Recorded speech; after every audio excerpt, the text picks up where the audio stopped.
welcome back to all the familiar faces and welcome to everybody that is new here. So this is our third of the fiscal year session. We hold six of these annually, and this is our third one.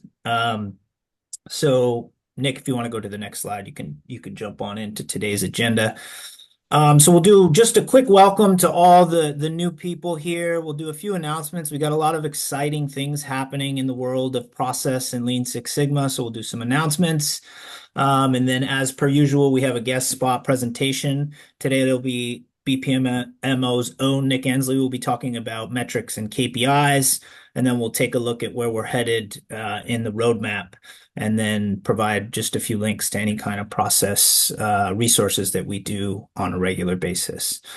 So if you are a new process champion network, and this is your attendee, and this is your first process champion network, feel free to throw your name and what area of the campus you work on in the chat so we can say hello to you. We're not going to go around the room because we have a short period of time here to get to the content, but we welcome you to place your name and just kind of welcome yourself in the chat.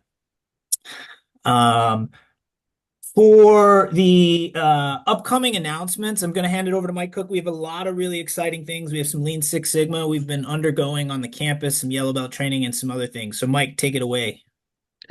Yeah, so there is a link on this slide deck, and if you go to our website, there's a link for Lean Six Sigma Yellow Belt training information, what that is, what you can benefit from it, and then also registration. Classes are filling up quickly. I think I have calendared classes out through June or July, and later on this week I'll be adding additional classes every month. If you or your team has at least 10 people and you want to have a special training class just for your team, send me an email. We can set that up. We're actually doing that for the School of Social Welfare.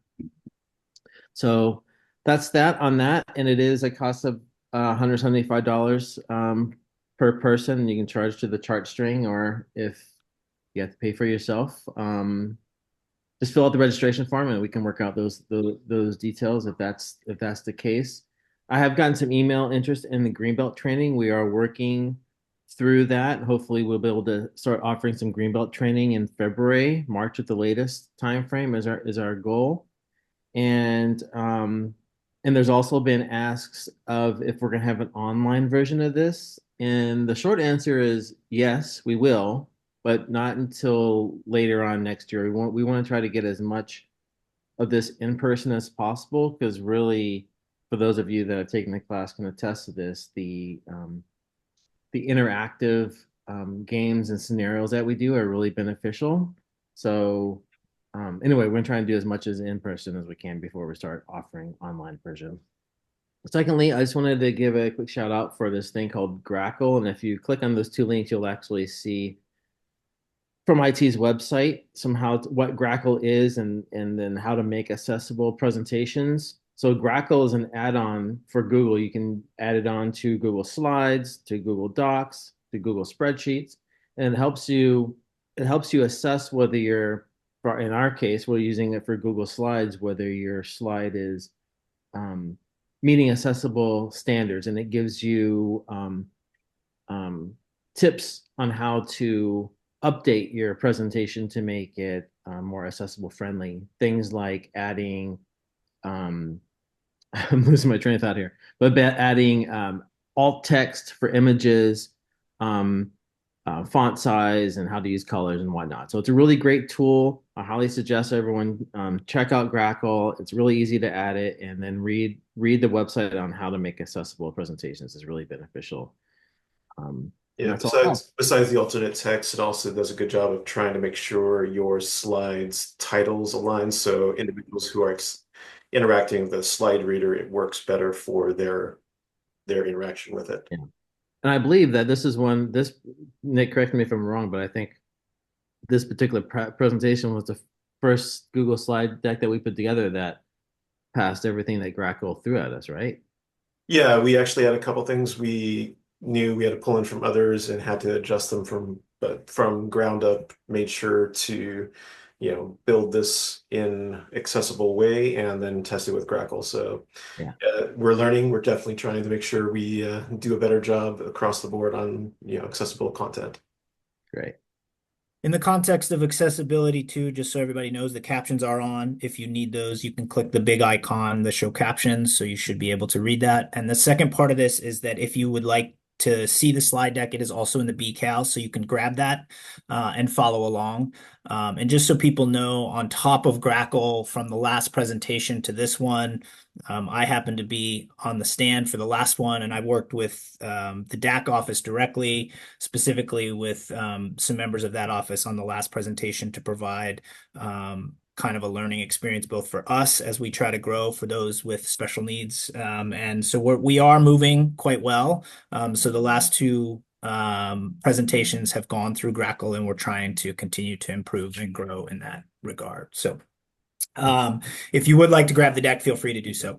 Okay, the last piece is just the roadmap, where we've come and where we're going, and then we're going to have today's agenda. So as I mentioned, this is the third one of the fiscal year. We started with an accessible piece that Derek did. For those of you who got to see that, it's amazing work. So Derek did a presentation on some process design work that he's doing. The last one was on the synergy between project and change management. And now we have arrived at today's topic, which is going to be metrics and KPIs. And then as we move forward, the remaining three of the fiscal year will be process improvement, tips for process documentation and facilitation, and then the last one being process ownership and process transparency. So these topics came from all of you. I just want to remind you that we didn't just pull these out in the air. We did a survey at the end of each year, and we kind of gather some information on what topics people are interested in. So thank you for all that. As you see each year to year, sometimes the topics do repeat. They're very important, especially the last one, process ownership. For those of you who know how hard it is to get process ownership on this campus, anywhere in the world, process ownership is really hard. So that one tends to be a repeat. Change management has been a repeat as well.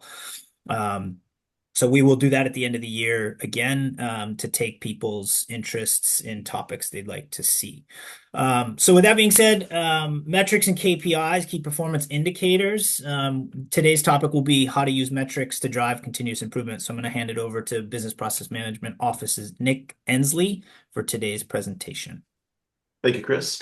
And I'll start off the bat being transparent and vulnerable that yes, I am a data wonk. I love data. I think data tells a story. But don't worry, we're not going to be delving in so deep that this is going to be a replacement for a statistics course. We know we have 20 minutes, so we're going to make this useful and very applicable to the work that you've all been doing.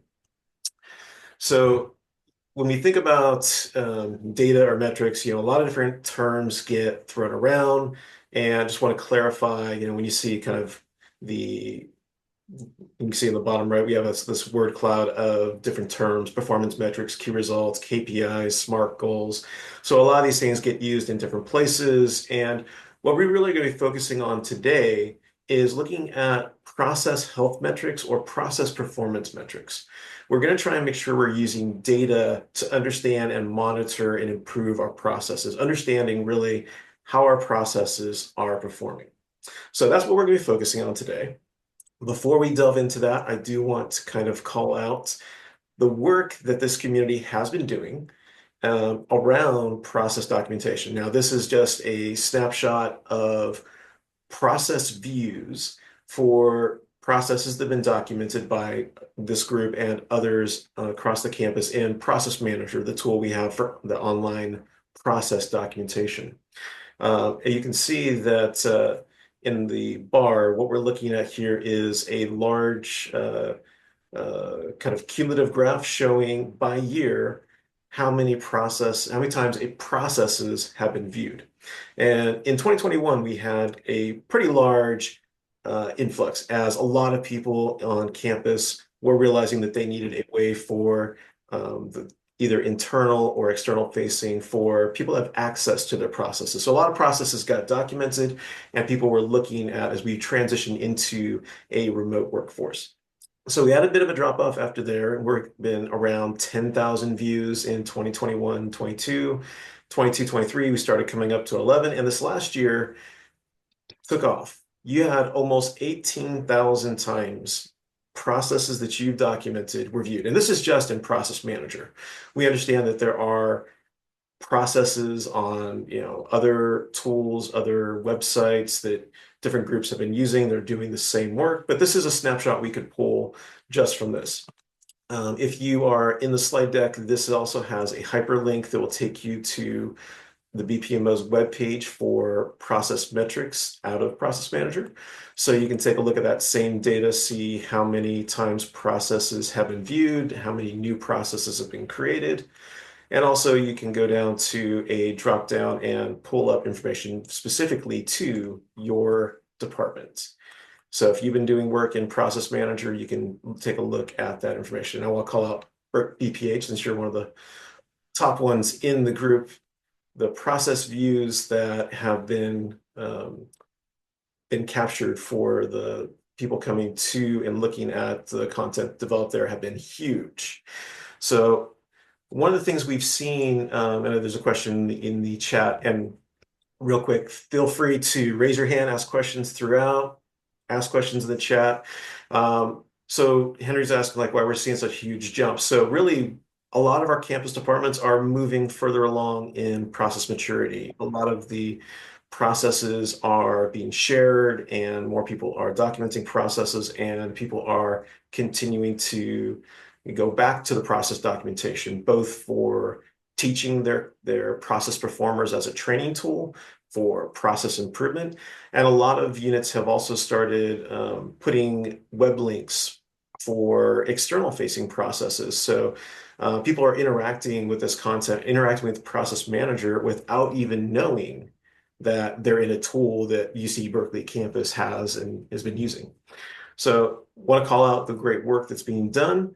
And this is also kind of why we wanted this topic to be around metrics, because a lot of you have grown into a point where now metrics is really what we need. Process health metrics and understanding how our process is performing is really what we need to take the next step.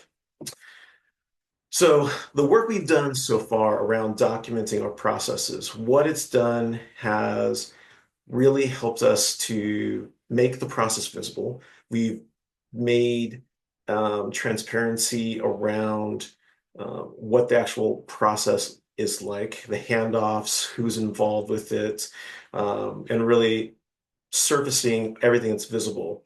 We like to think of this when we're teaching a process mapping class, that we show this picture of an iceberg. We have this amount that's above the sea level, but then there's so much more below. And by documenting the processes, we're trying to make sure that the full picture of what that process looks like is visible and accessible to anyone who's consuming and reading that content.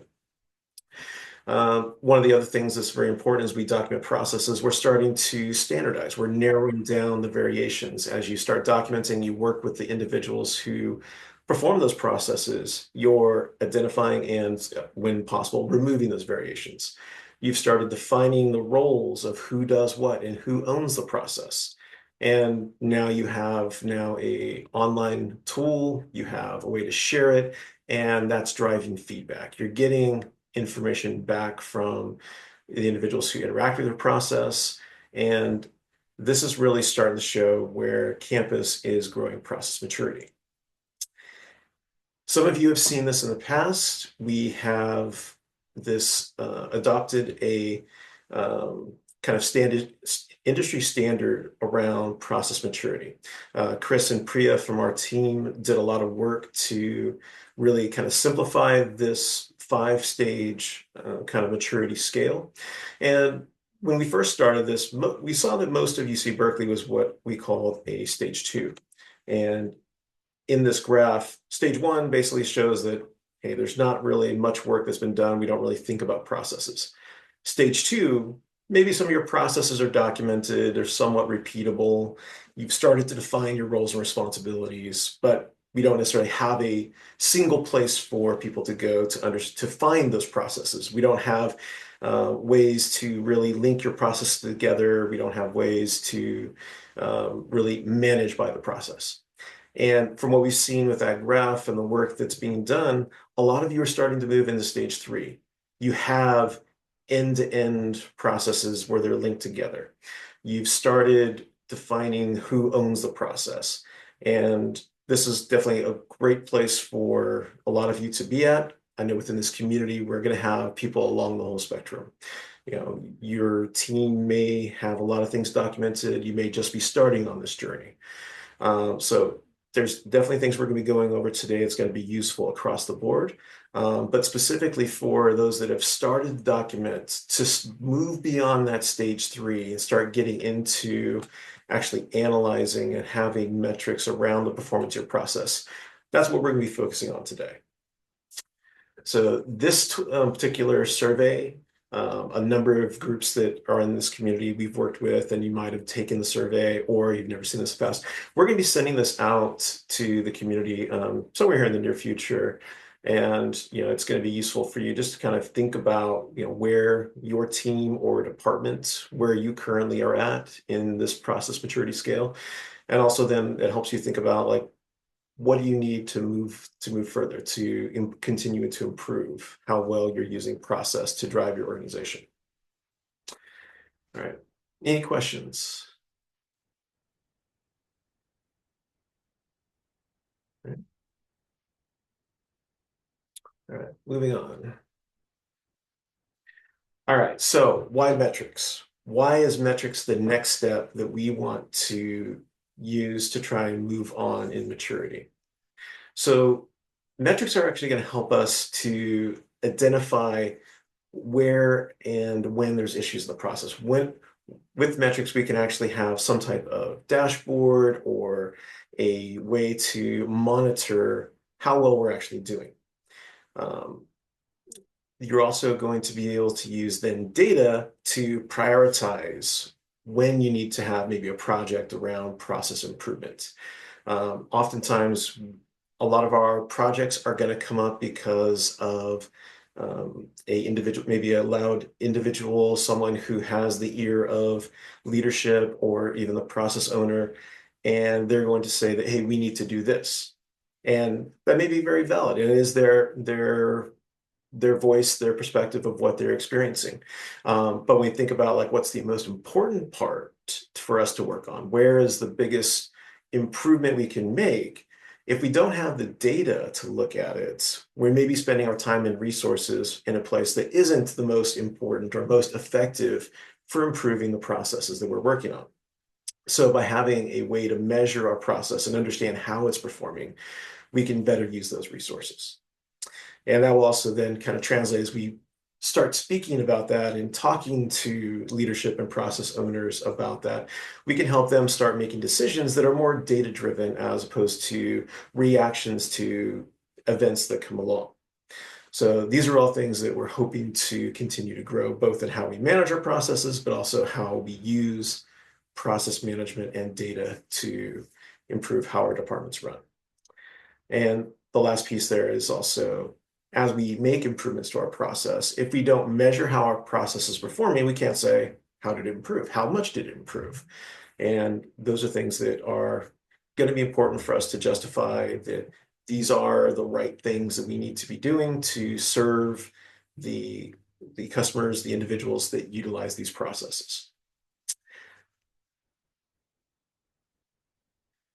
So before we start creating goals or metrics or KPIs or service level agreements, we want to start off with really making sure we're trying to measure the right thing.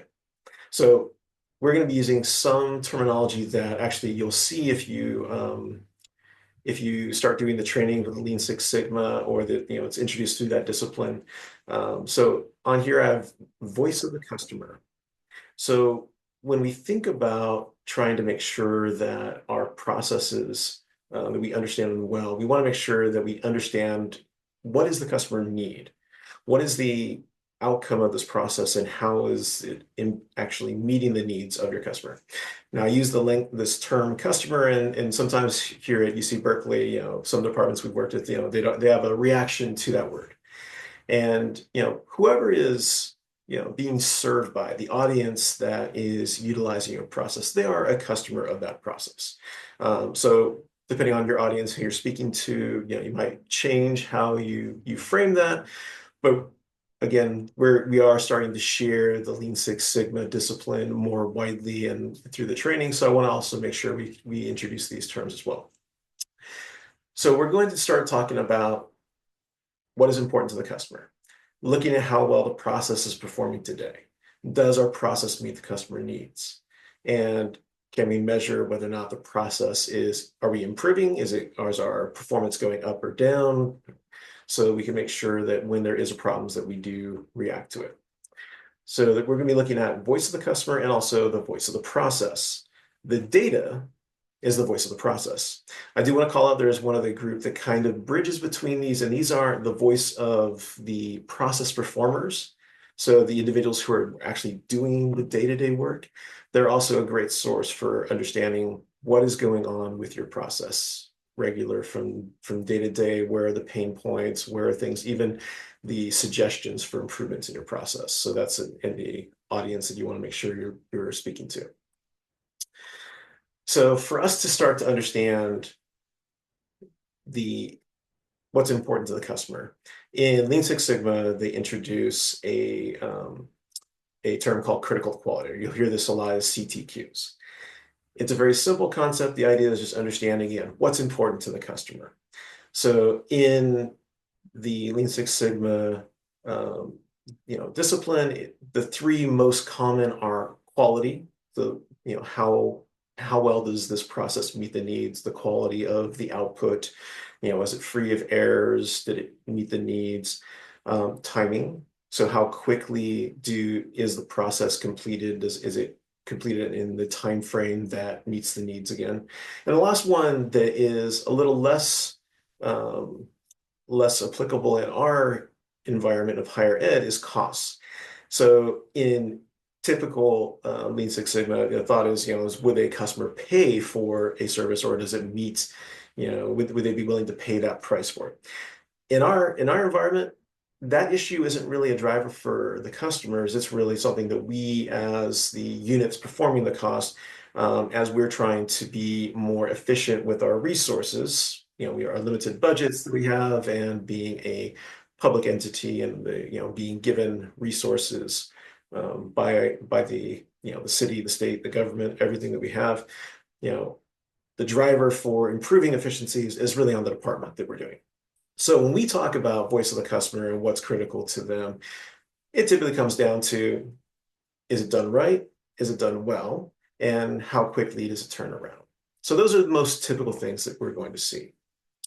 So a lot of times also you might see departments who will create like a service level agreement, or kind of a understanding that if you submit a request, the turnaround time is going to be this. So that's something that's going to be a very typical kind of measure that is going to be meaningful to a customer. So with that in mind, so when we're setting up and we want to start measuring, we want to make sure that then we're going back to measuring something that is actually important to a customer. If I measure how many transactions I do, that's maybe useful information to me as a department. It's not going to be useful to that one individual who's using the process one time. So that would, a volume metric isn't going to be something that you use to try and understand how well your process is doing. You're going to be measuring something along the lines, was it airproof? Was it not defective? And how quickly did we turn it around?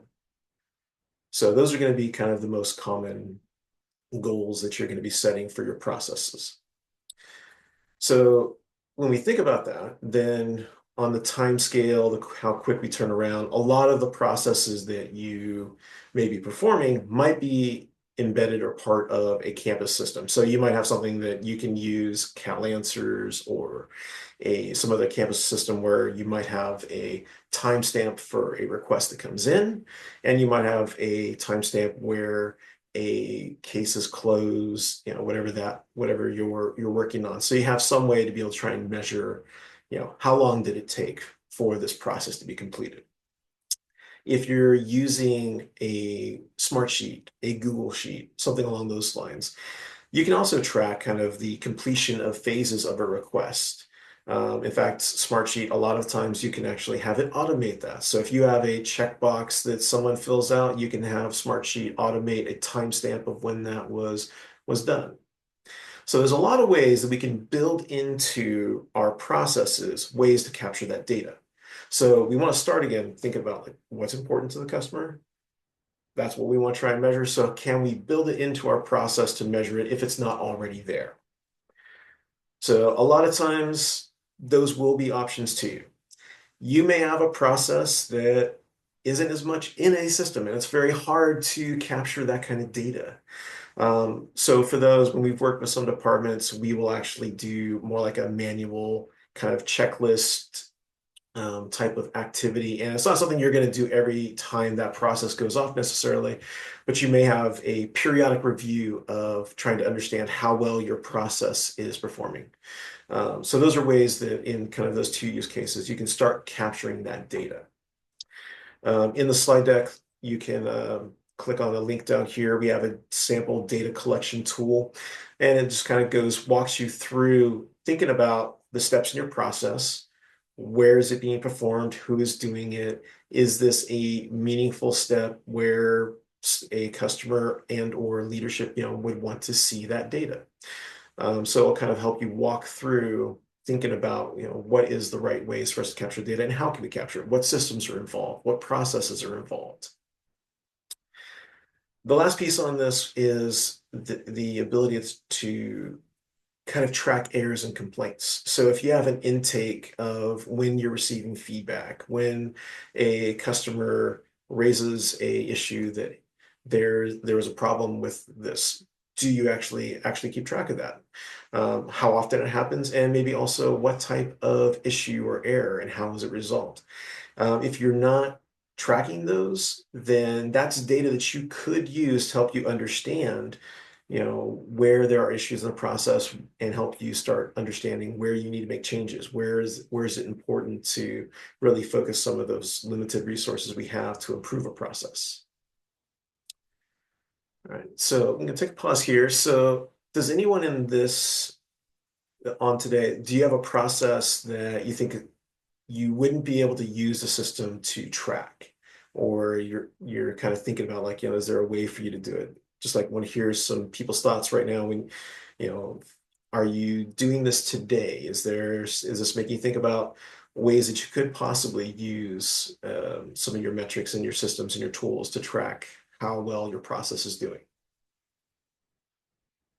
Feel free to raise your hand or drop a note in the chat.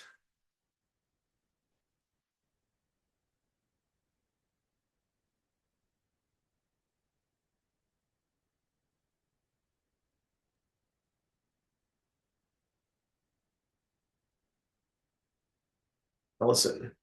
Hey Nick, thanks for this. I think we are more challenged when we get requests from email and are acting on said requests from email because we cannot track metrics very well there. We're looking at moving to an intake like Smartsheet for some of those types of requests so that we can establish better metrics and justify our headcount. That's definitely a very similar, I think, situation a lot of departments you have. I worked with our BFS security team recently. They have a spa account that receive requests, and they actually have it create a ticket every time something goes in there. So they have metrics, but that's a step maybe not available to everyone. So in chat, Jeremy mentioned that they use Smartsheet in the hiring process, and by doing that, each step of the phase of the process, they're able to capture the data. Daryl mentions they've got Service Hub, so of course, you have ability to not only measure the volume as he's mentioning, but also tracking. Looks like you can track the cases, but you have something about the measurements being skewed. Daryl, do you want to talk a little bit about that? Yeah, since I know the records team is shorthanded, so some of their tasks stay open for a long time, and so we're trying to find a way to, or at least I'm trying to find a way to measure time between, work starting and work being completely done. But there's no easy way to do that right now in Service Hub. So we're just kind of having to, because I know the closing records task is a low priority for that team because they have more urgent things to work on before they get to that step. So that's one of those things where if we're looking at performance goals and process performance metrics, when something is sort of stalled in the process in that way, it's like, okay, how do we accurately pull those metrics now, right? Great example, Daryl. And actually, I think too, when you look at that one, when you're trying to look at your process health metric, from a customer's perspective, do they care when the case is closed out because records has done their piece? Not necessarily. They're more cared when they initiate the request to the point that it's completed.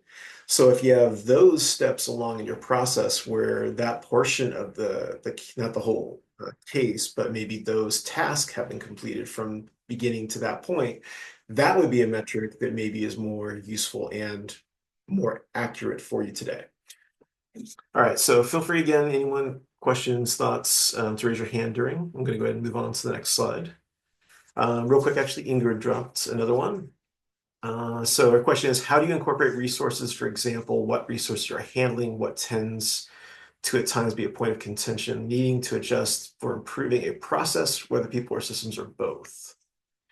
So where do you or how do you track to help in adjusting that area to ensure quality or customer increase within this framework? So when it comes to, I think Ingrid, so to your question, so if this is kind of looking at the balance of, what the customer is saying they can do versus not just the quality, but the time frame. Do you want to speak to a little more your question there? Yeah, Nick. So many times when we're improving processes, it's not actually when we do a deeper dive, it's not actually necessarily process. The process seems to be all the steps that we need to adhere to what we're needing the outcome to be. At times, though, it seems like it's the resource adjustment, whether it's people or systems or both, that tends to be um, tainting the quality of the outcome. So where do you, how do you see that that's what's needed in this model and adjustment, where resources may be the culprit or the lack of, whether it's lack of technology, lack of systems, lack of people or the right people doing the right things for the process against the process. I don't know if that makes sense, but Yeah, it does. And I think when we look at our processes, this whole idea around continuous improvement and trying to cut out things that are, again, I'm kind of use some of that Lean Six Sigma speech, but cut out the things that are non-value adds. What are things that we're doing today that are not needed for the process? Trying to find and eliminate those ways. These are things that the process health metrics won't necessarily help you in of themselves aren't going to identify, but they're going to help you see if your process is not meeting those needs. So if you are then delving into and understanding how you're performing today, and you can look and see, are there other ways for us to perform better? And if we've really streamlined our process very well and we're still not able to meet the demands on our process, then we have to look at two things. Do we need more resources to be able to meet those demands and be able to meet the customer requirements? Or is the customer requirements not aligned well to what business ability and capacity we have? So there is kind of going to be a balance between those potentially as well. I mean, every customer say, yeah, I'd love to hit the magic button and I want it back today. But what do they really need? Is it 2 days, 3 days? And it's going to depend on your on the process and everything that's involved there. It's going to be, I think, across the campus, we are all faced with very challenging budgets and very limited resources. So the ability to add more resources to our processes is very limited. So a lot of what we want to focus on, and also this will be the focus of the PCN next session, is going to be really focusing on process improvement and trying to identify where we can find those efficiencies, where we can eliminate those wastes. So definitely something as an organization we need to continue to focus on. But great question. Thank you, Nick. All right, back to metrics and measuring the processes. So once we've arrived at something that's meaningful to the customer so that we can have, and we're able to capture that data, we want to think a little more carefully about how we're actually capturing it and how we're monitoring it. Let's say we set a goal for a process that the turnaround on it's going to be 5 days. You're going to want to make sure that your ability to track that data, your sensitivity to it, is able to go into partial days. And the reason for this is if you're, let's say right now you're averaging 4 days, are you coming closer to creeping up towards that limit, that goal that you set, or are you continually improving a little bit? You don't want to wait until you move a full integer over. So you want a little more sensitivity in your ability to measure. So you have a way to really see which direction your performance is trending. So depending on what your measurement is, whether it's, the kind of time cycles in days, weeks, our friends that do a lot of like IT call centers, they'll have it down to minutes and seconds, and how long people are on a phone before they're actually meeting with somebody directly on the phone, or how long they're on a call before things are resolved. So it really depends on your process. Again, going back to understanding what's important for your customer. The second best practice I want to make sure we call out is, while you're monitoring your data, averages are a great tool, but there can be a trap if that's the only thing you're looking at. So in the slide here, I've got an example of 8 data points. So you can see there's, let's say these are days. So if I had a number of outputs of a process that 3 times it took me 1 day, and then 2 days and 3 days and 4 days and a couple of 8 days. If I just looked at averages, it would come out to 3.5 days. And I'd say, okay, I'm meeting my goal.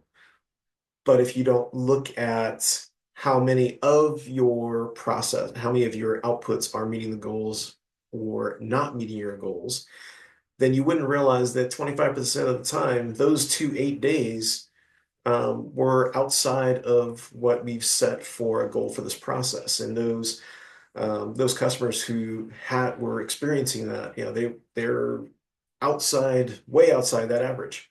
And we have a quote on here that is kind of well known throughout, kind of process management. The customers don't experience the average, they experience the variation. So if our processes are all over the place, that's going to be really cause issues, and also make it very hard for customers to know what to expect when they're interacting with your processes. So when we're monitoring the health of our processes, we want to make sure we're not just looking at our averages, that you have some way of looking at, you could have a distribution or a control chart if that's what you like, but you can also just build into, like, for your smart sheets or whatever data analysis tools you're using to look at an individual case. If you have that metric, if it's a 5-day turnaround and you have a metric for that one case, and you can just have a flag, did this one meet that metric or not? And that gives you a very easy way to see how well are we performing. All right.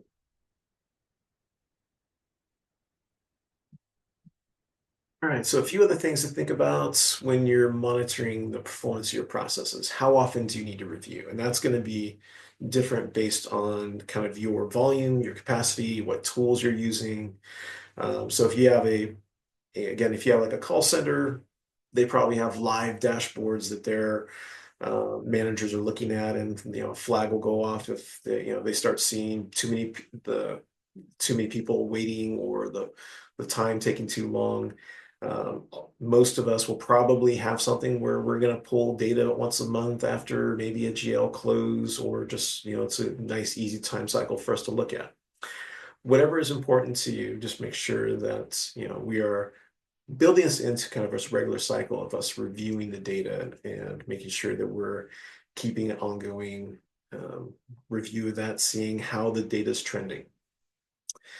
So we have a question in chat.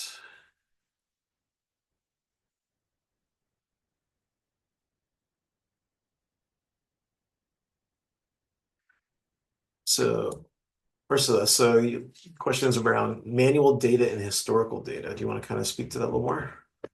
Yes, so I was kind of looking at your previous slide that had to do with metric sensitivity. So that's really about service level agreements in my area. And so we're looking at kind of our intake process right now and looking at how effective our intake process is. But we don't have SLAs set up, and we wanted to look at how long each request is taking us to do this work. So instead of kind of going back and doing a lot of manual entry of figuring out how many hours we've spent on trying to complete each intake, I was wondering if you guys had any suggestions or ideas of um, how else we can go about getting this data. So So you're trying to go back and look at historical data to understand how the process has been performing? yeah, Okay. So you can kind of set an SLA for going forward. Is that kind of the exactly.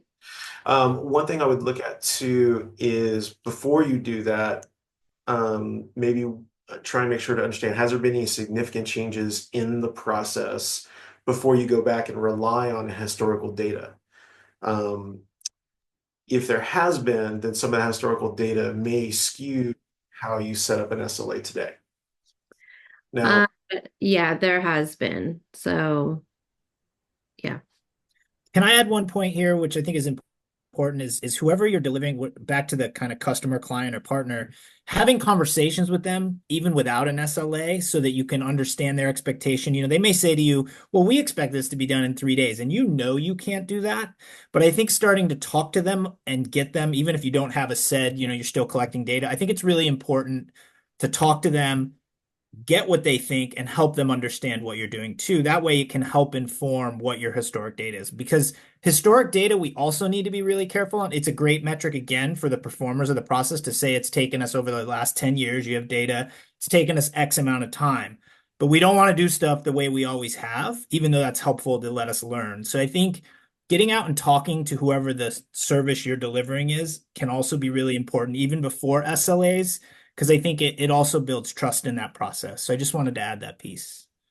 and I have this later in one of the slides, but I think a great time to kind of bring it up since you brought that up, Chris, is even when you've had this conversation, you built whatever your performance metric is, that goal. This isn't a one and done. You want to make sure that you also continually have those conversations because needs change, processes change, and what you've set as, a appropriate goal may need to adjust as, the realities of your business does as well. All right, so one more piece around thinking about trying to be able to improve your processes.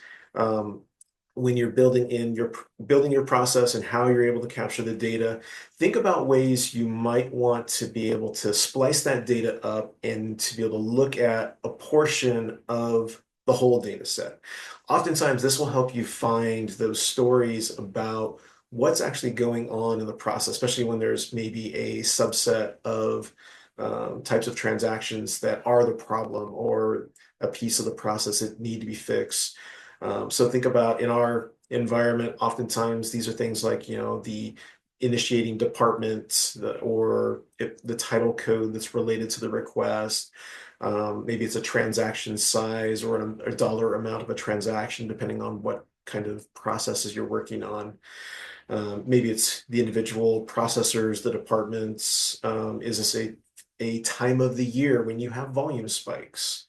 So being able to slice and dice your data and look at that will help you find where there are maybe those exceptions. Maybe you see, okay, we do pretty good at our processes, but for anything that has maybe this dollar amount, it's always taking us this much longer. So when we go back and look at our goals for the process, we might have to have here's the standard and the exceptional. These processes are going to take, 2 extra days longer. So that's now a goal that you're tracking to, but it's also now a conversation that you have with your customers and transparency around this is the expectation around the processes.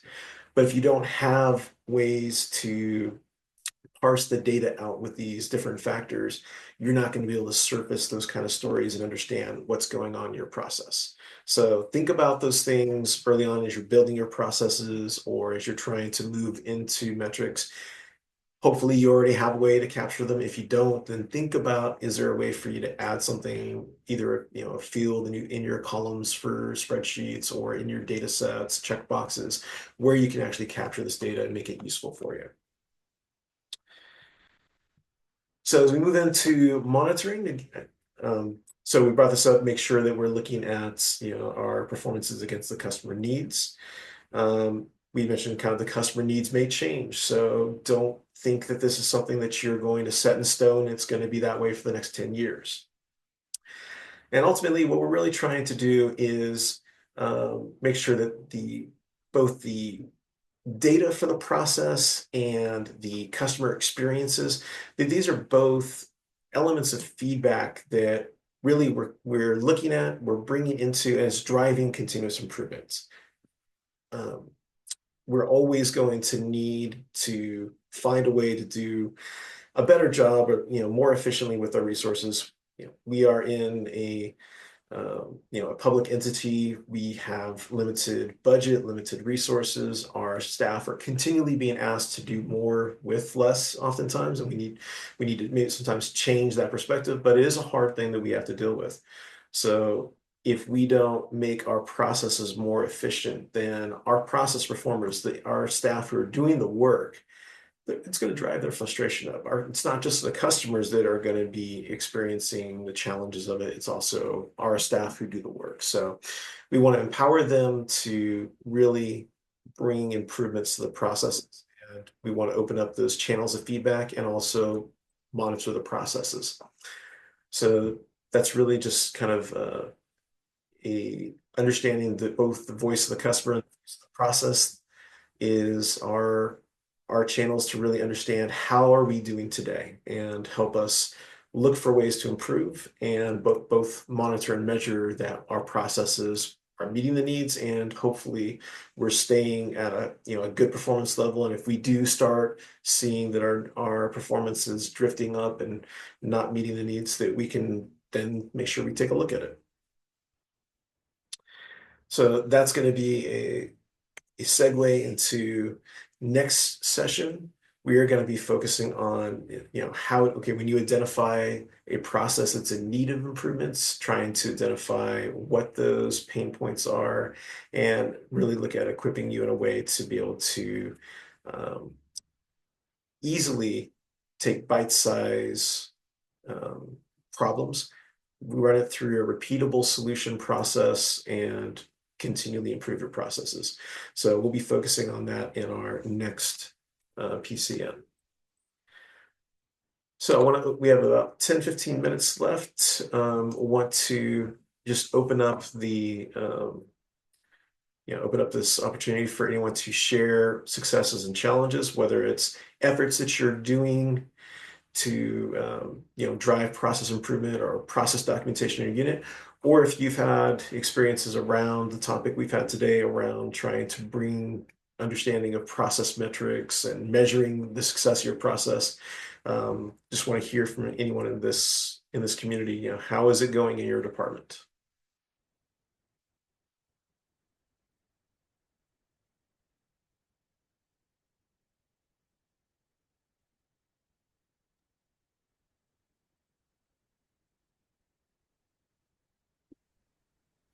Yeah, Nick, I think one thing that really spoke to me in this presentation was the process performance goals, right? I think at least on the BRS side, we could do a better job of setting those goals, right? I think in our region we've definitely set expectations around response time, but I think being able to set some goals that we can really work towards could be a good kind of first step for some of this stuff. Yeah, and actually BRS is one of those units we've seen tremendous growth in the last 2 and 3 years of. You've done a great job documenting a lot of processes. You've done a lot of work getting people viewing the processes. So you're right, this is kind of that next step to move beyond that and improve even more.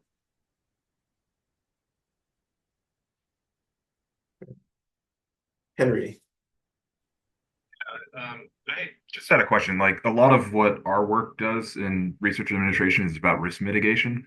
So that's kind of a hard to quantify metric and key performance indicator, I guess, because like how do you put a number against, the losses of dollars that never occurred? And I guess I don't know. I just open to ideas or suggestions on how you can track something like that, preventative measures. Yeah, definitely. So in Lean Six Sigma, if you take the course, if we look into it, when you look at the work that's being done in a process, there are things that you'll try and look at is, is it a value add to the customer? Is it a non-value add? Is it something we can get rid of and there's no loss? And then there's this element of it's a value to the business, which oftentimes falls under that regulatory compliance, risk mitigation activity. So when we're doing our processes, we can do a good job of calling out what parts of the work are there for that reason. And then we also have to look at, a balance of that risk mitigation control versus how much, what is the ultimate risk of not doing that control versus what are we actually mitigating. And sometimes we're so risk averse, we spend a lot of time putting as many controls in place as possible without necessarily, putting a lot more resources in it than we're actually risking if we didn't do the work. So there's a lot of conversations there. So when it comes to process improvements and trying to measure it, you're really trying to measure the outcome of your process. It's hard, like you're saying, to measure a negative. We didn't have a audit finding. We didn't have a compliance thing. So those are things that we know we have to keep there for a good reason. And then we have to just measure, again, the effort and cost of that control versus the risk that if we didn't do it. Thanks.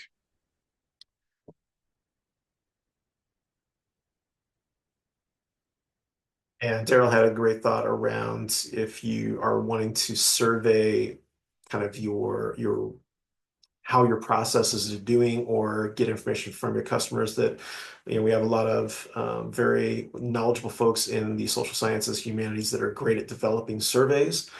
We've also made sure to tap into that resource in the past, so it's definitely a great suggestion. All right, so we're coming up to the end of the time. I want to make sure to also call out that BPMO does provide office hours. So if you have interest in this topic or anything else in process management, project management, feel free to utilize our office hours. It's every Wednesday from 11 to 11:45. You can drop in or also make an appointment. So feel free to do so.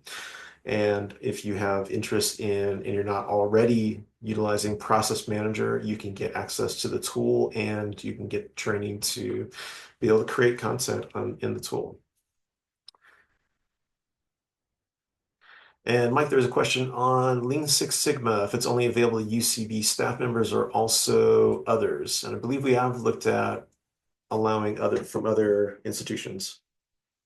Yeah, that's right. And anyone is more than welcome to join the class. You might not be able to register via the form because I know we have some colleagues over at the lab that are going to be taking the Lean Six Sigma. And if anyone at UCOP or otherwise is interested, they can just send me a direct email and I can get you set up. All right, thank you all for joining us again for the Process Champion Network, and feel free to reach out to anyone on the BPMO office to assist you in any of the work that you're doing. Great. Thank you very much, everybody. Appreciate it. Thank you.